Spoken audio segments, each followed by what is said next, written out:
Hello बच्चों, let's see the question. The question is pyruvate is converted to ethyl alcohol plus CO2. So the above reaction two enzymes and which are first is pyruvate decarboxylase and alcohol dehydrogenase. Second is pyruvate decarboxylase and enolase. Third is pyruvate decarboxylase and pyruvate kinase. And fourth is pyruvate carboxylase and aldolase. तो यहाँ पे जो concept use होगा means the key concept is that कि हमें ये पूरा pathway, this is the alcoholic fermentation. तो हमें एल्कोहलिक फर्मेंटेशन के बारे में, क्योंकि यहाँ पे एनर्जी रिलीज होगी पायरुवेट से और यहाँ पे अल्कोहल बन रहा है इन एब्सेंस ऑफ ऑक्सीजन. तो this is the alcoholic fermentation. तो हमें एल्कोहलिक फर्मेंटेशन के एंटायर पाथवे के बारे में पता होना चाहिए. then easily we can solve the question. तो अल्कोहलिक फर्मेंटेशन आपको देखने को मिलता है in case of east in absence of oxygen.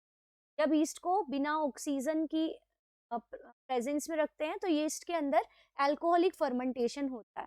And it's also occurs in some bacteria also, bacteria under anaerobic condition.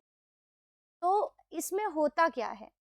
तो वी नो कि जो fermentation है the extraction of energy from the food without utilising oxygen.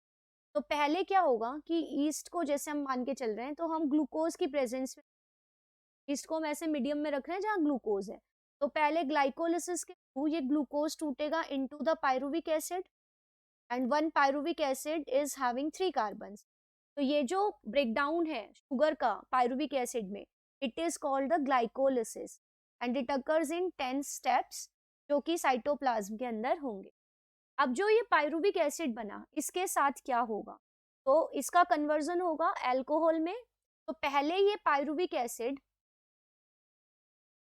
तो pyruvic acid पहले इसका होगा decarboxylation.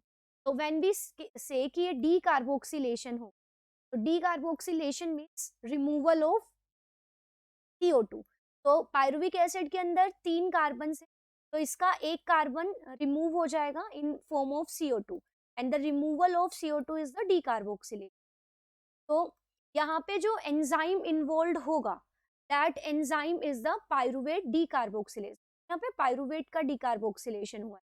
तो the enzyme is pyruvate decarboxylase.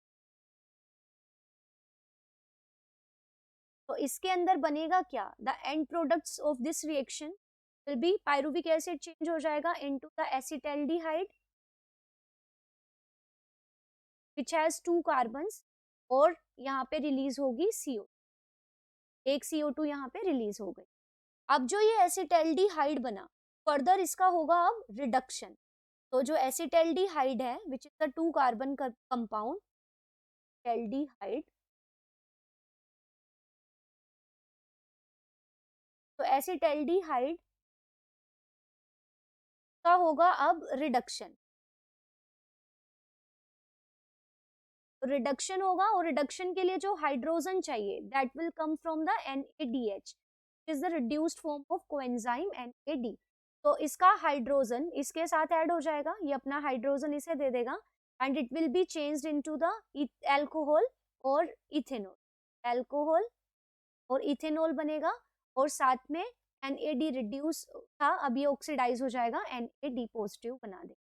और ये जो यहाँ पे एंजाइम इन्वॉल्व है it is the pyruvate alcohol dehydrogenase.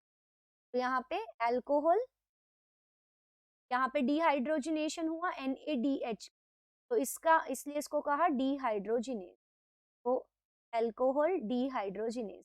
तो यहाँ पे जो एंजाइम इन्वॉल्व है that is the alcohol dehydrogenase और फर्स्ट स्टेप में जो एंजाइम इन्वॉल्व है that is the pyruvate decarboxylase. तो फ्रॉम दिस डिस्कशन कि इस अबव रिएक्शन में 2 एंजाइम्स इन्वॉल्व हैं and these 2 enzymes are the pyruvate decarboxylase and the alcohol dehydrogenase, while the enolase, pyruvate kinase and the aldolase and the carboxylase, these are not involved in the reaction.